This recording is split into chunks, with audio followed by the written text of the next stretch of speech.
New Matko Club Center at Mangalam Tower, DS Family Shop at Reti Chowk, शुद्धिकरण नशा मुक्ति केंद्र। नकली रेमडेसिविर इंजेक्शन बनाने और बेचने के मामले में शुक्रवार को दिल्ली पुलिस की क्राइम ब्रांच के छापे के मामले के नया मोड़ आ गया है। सिडकुल की दवा factory nectar herb and drugs के मालिक विशद कुमार की ओर से पुलिस को तहरीर दी गई है, जिसमें दिल्ली क्राइम ब्रांच की कार्यशैली पर सवाल उठाते हुए उनके द्वारा ले जाई गई सीसीटीवी की फुटेज की डीवीआर को सुरक्षित रखवाने की मांग की गई है। पश्चिम बंगाल विधानसभा चुनावों के लिए जारी मतगणना के शुरुआती रुझानों में तृणमूल कांग्रेस एक बार फिर राज्य की सत्ता में वापसी करती दिख रही है, तो इसके पीछे ममता बनर्जी का चमत्कारी नेतृत्व तो बड़ा कारण है ही, साथ ही यह साबित हो गया है कि राज्य के अल्पसंख्यक मतदाता एकजुटता के साथ तृणमूल कांग्रेस के साथ खड़े रहे। चुनावों से इन पहले धार्मिक आधार पर आईएसएफ जैसी राजनीतिक पार्टी का गठन हुआ तो माना गया कि अल्पसंख्यक मतदाता बढ़ सकते हैं, लेकिन भाजपा के आक्रामक चुनाव प्रचार को देखते हुए अल्पसंख्यकों को शायद यही लगा कि यह समय ममता बनर्जी के साथ एकजुटता प्रदर्शित करने को कहा है, वरना भाजपा सत्ता में आ जाएगी। भाजपा नेताओं ने अपने चुनावी भाषणों में जिस तरह ममता बनर्जी पर तुष्टीकरण की राजनीति करने का आरोप लगाया, उससे भी अल्पसंख्यक मतदाताओं को यही लगा कि उनके हित में कोई सर्वाधिक सोचने वाला नेता है तो वह ममता बनर्जी ही है। तेलंगाना में कोविड-19 के 7,430 नए मामले सामने आने से संक्रमण के कुल मामले 4.50 लाख के पार चले गए, जबकि 56 और लोगों के जान गंवाने के बाद कुल 2,368 लोगों की मौत हो गई। एक सरकारी बुलेटिन में 1 मई को रात 8 बजे तक के आंकड़े उपलब्ध कराते हुए बताया गया कि बृहद हैदराबाद नगर निगम जीएचएमसी में सबसे अधिक 1,546 नए मामले आए हैं। इसके बाद मेडचल, मलका जगीरी में 533 और रंगारेड्डी में 475 नए मामले आए। कर्नाटक में बेलगामी लोकसभा उपचुनाव की मतगणना कवर करने के लिए आरटीपीसीआर जांच कराने वाले 12 पत्रकार कोरोना वायरस से संक्रमित पाए गए हैं। अधिकारियों ने बताया कि निर्वाचन आयोग द्वारा जांच कराने को अनिवार्य करने के बाद 29 पत्रकारों से अपनी जांच कराई गई थी। उन्होंने बताया कि उनमें से प्रिंट और टीवी न्यूज चैनलों के 12 पत्रकार संक्रमित पाए गए हैं।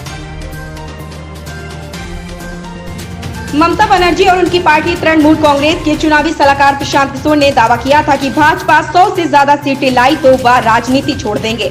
अब उनका यह कहना सच साबित हो रहा है। प्रशांत किशोर की भविष्यवाणी के अनुरूप भाजपा फिलहाल पश्चिम बंगाल में 100 सीटों के नीचे है, जबकि ममता बनर्जी और उनकी पार्टी 200 से ज्यादा सीटों पर बढ़त बनाए हुए। हालांकि जैसे ही सुबह में भाजपा 100 सीटों से ऊपर पहुंची थी, प्रशांत किशोर सोशल मीडिया पर ट्रेंड करने लगे थे। उनसे सवाल पूछा जा रहा था कि क्या वह अब राजनीति छोड़ देंगे। भाजपा प्रवक्ता संबित पात्रा ने तो यह तक कह दिया था कि प्रशांत किशोर की अब नौकरी चली जाएगी। हालांकि प्रशांत किशोर ने जिस बात का दावा किया था वह सच होता फिलहाल दिखाई दे रहा है। कोरोना संकट के बीच लगाए गए कर्फ्यू के चलते जम्मू संभाग के विकसित पर्यटन स्थल पटनी टॉप में लगातार पर्यटन उद्योग को काफी नुकसान हुआ है। सैलानियों को न आने जाने से कारोबार ठप हो गया है। 2 सप्ताह से पर्यटन स्थल में सन्नाटा पसरा हुआ है। गौरतलब है कि पिछले वर्ष भी मार्च माह में पटनी टॉप में होटल व्यवसाय काफी प्रभावित हुआ था। अक्टूबर माह में पाबंदियों में कुछ छूट मिलने के बाद राहत मिली थी। बर्फबारी शुरू होने से पटनी टॉप से सैलानियों की बाहर आने लगी थी, मगर कोरोना की दूसरी लहर के कारण इस बार भी पटनी टॉप में होटल कारोबार प्रभावित होना शुरू हो गया है। हिमाचल प्रदेश के मंडी जिला में बड़ा सड़क हादसा हुआ है। हादसे में 2 सगे भाइयों की मौत हो गई। मृतकों में एक एयरफोर्स में तैनात बताया जा रहा है। फिलहाल पुलिस ने मामले की जांच शुरू कर दी है। जानकारी के अनुसार मंडी जिले के डंडौर में रात 3 बजे ट्रक के पीछे से एक ऑल्टो कार घुस गई। हादसे में 2 सगे भाई घायल हो गए। दोनों घायलों को मेडिकल कॉलेज नेर चौक में उपचार के लिए भर्ती कराया गया।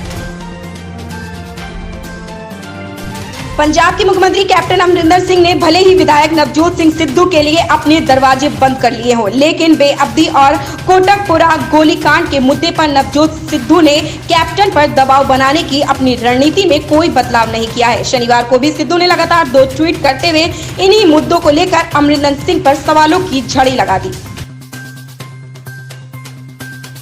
मध्य दिल्ली के नबी करीम स्थित एक होटल में अफगानिस्तान सेना के रिटायर्ड मेजर जनरल की मौत हो गई। पुलिस ने अफगानिस्तान में परिवार से संपर्क किया तो परिजनों ने भारत आने में असमर्थता जताई। इसके बाद अफगानिस्तान दूतावास अधिकारियों की मौजूदगी में दिल्ली पुलिस ने दिल्ली गेट स्थित कब्रिस्तान में बुजुर्ग मोहम्मद रहीम वर्दक को पूरे सम्मान के साथ सुपुर्द ए खाक किया। इस बार के असम विधानसभा चुनाव में भाजपा के नेतृत्व वाली गठबंधन सरकार सत्ता पर काबिज हो सकती है। दरअसल निर्वाचन आयोग की वेबसाइट पर जो शुरुआती रुझान सामने आ रहे हैं, उन आंकड़ों में भाजपा नीत राजग कांग्रेस की अगुवाई वाला महागठबंधन आगे है। इधर रुझानों में भाजपा को बढ़त मिलने से गदगद मुख्यमंत्री सर्बानंद सोनोवाल ने रविवार को विश्वास जताया कि भाजपा नीत गठबंधन राज्य में फिर से सरकार बनाएगा।